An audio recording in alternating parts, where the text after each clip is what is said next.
Rubrics. We're going to talk about rubrics today and why we use them and how to use them. So when you open up today's assignment, you will see a writing rubric slideshow. Please refer to that. So a rubric, it's a tool that we use to evaluate to what extent an assignment has achieved its purpose. So in the case of RAFT writing, what we're going to look at is how closely did the writer accomplish what they set out to accomplish. A rubric 1 defines specific goals that a student is aiming to achieve. And 2, a rubric score describes how closely the work meets those specific goals. Okay, so the rubric itself should say specifically what needs to happen, and the score will give you an idea of how well you achieved that goal. So, reading a rubric. How do we do that? When you look at your score on a rubric, you're going to see exactly what the teacher expected of you, and you're going to see exactly how closely you met those expectations. So what I'm going to do is show you a RAFT writing rubric that you're going to both refer to and use in your assignment today. And we're going to use that to illustrate what I mean by, what was expected and how well we achieved it. So when you look at the rubric, on the vertical, up and down like this, there's going to be categories. So those are like the specific ingredients that your writing should contain. In this case, we're R, A, F, and T. When you look at the horizontal on a rubric, going this way, those are the levels of quality, like how well did you achieve your goals. So they're going to describe to you specifically, you did it 100% like it was expected, you kind of did it like it was expected, or you didn't do at all what was expected.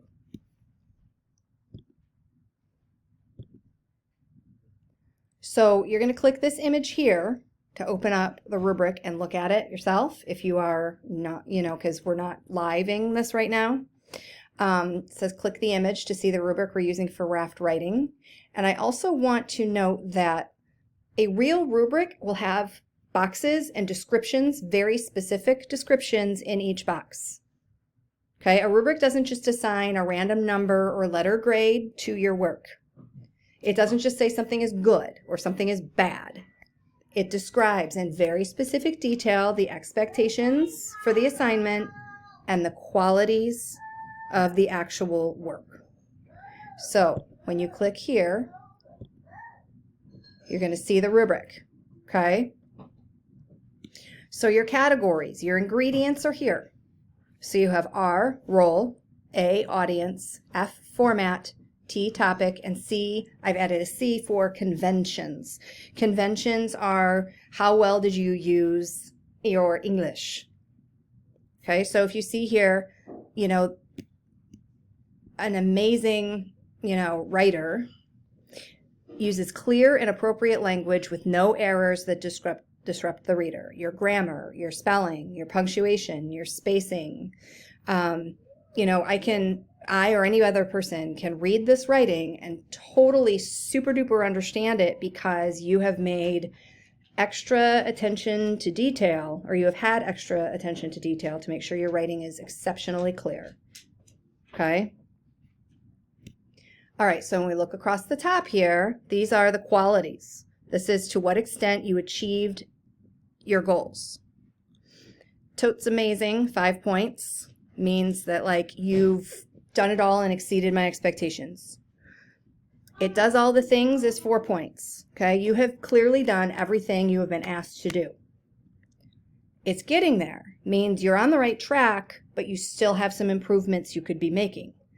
And not yet means you really haven't even come close to achieving the goal that was set for you. But the key word here is yet. All right? Because there's still time. You can still revise it, make improvements so that you achieve the goal in the end. So when we're looking at this rubric, look at role. Let's go across here. Role. The writer's assumed role is clear. All right, you were given a role that you were supposed to You were supposed to become someone or something in this assignment, right? So it is clear who or what you are supposed to be as the speaker in this particular writing assignment. You seem to be writing from knowledge or experience. The author has taken the ideas and made them believable. If we go over to the next category, it says almost exactly the same thing. The writer's assumed role is clear, seems to be drawing on knowledge or experience, but it could use more ideas that make it believable. It's getting there.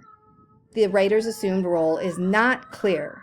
Okay, so it's unclear who or what you are supposed to be as the speaker in this piece of writing. It relates some knowledge or experience, but it's hard to imagine that we can believe in this writer. So that means that you need to add more details, okay? Assume that role even more specifically and add more details to your writing. Not yet means the writer didn't assume the role at all. If you were supposed to be writing from the point of view of a pencil, you have not written from the point of view of a pencil, okay? So that's the lowest score on the rubric. But note, it says you haven't done it yet. It doesn't mean that there's not still time to go back and redo it so that you can improve and make it from the perspective that we have asked you to make it from. All right? So, not yet. The writer has not assumed a role at all. Let me correct my spelling. Or has not tried to transform the information in a personal way. So you've made no attempt at all to write from the point of view of a pencil.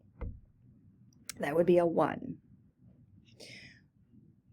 All of these categories, okay, see how I specifically told you, this is specifically what your expectation was, and to what degree have you actually met that expectation. I am not going to read each one of these to you individually. You're going to have to read them to complete this assignment, though, okay? So when we get a score at the end of the day, if I look at the rubric, okay, I can add up all the numbers here. If I get all 5s, 5, 5, 5, 5, 5, that adds up to, down at the bottom, 25 points. So what does that score even mean? So we use that score to know how closely we came to achieving the goals that were outlined for us. So if we only got a 15 out of 25, we know that we've got a ways to go. We use them to guide our rewriting process so we can improve our work. So if on this rubric, I only got, it's getting there. I only got a 3 for conventions. The writer does not always pay attention to the need for clear and appropriate language usage. Okay. I know that to work my way up to 5, I need to be clearer. I need to use stronger writing skills. I need to use better grammar, better punctuation, better spelling, etc., etc., etc., to get up to here. And we use it to set goals for future writing. And I have a 5-year-old laughing in the background, but it's better than a 5-year-old screaming in the background. Either way, sorry. So what are you going to do with all this information? Here's what you're going to do with it today. You're going to use the rubric I have provided. I have actually uploaded 2 copies of it. I want you to go back to yesterday's assignment. Go back to your RAFT writing assignment. Go to your slide and look at your writing. First, use the first rubric to assess your own writing assignment and give yourself an overall score. So when you look at this rubric, score yourself and see where you believe you fall. Then I want you to take the second rubric, and I want you to assess one other student's work. You're going to share your results with that student. I'm going to pair you up with somebody. I will send you an email and send you a message letting you know which student's writing you are looking at for this assignment. By the way, this is why it's important to do assignments on time, because anyone who does this assignment late, I'm not going to be able to pair you up with anybody. All right? You still have to do the assignment, but the benefits of the assignment will dwindle. They will be smaller because it's late. And then 3, eventually, not today, you're going to use the rubric evaluation to rewrite your assignment.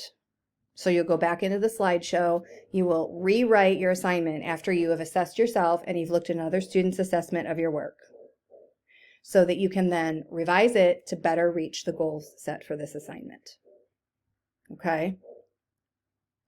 So This, again, is important. Why it's important to do your work in a timely manner. Because if you're coming back 2 weeks from now to do this assignment, then you're going to be able to assess yourself, but you're not going to get another student's evaluation of your work, because I'm not going to go back and make somebody do work they've already done. Okay?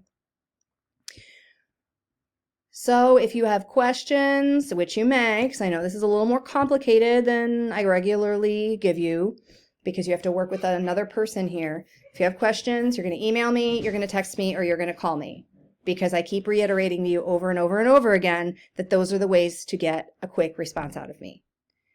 Leaving a message here on Google Classroom or sending me something through Clever will not elicit an immediate response from me. I may not see it until 2 days from now.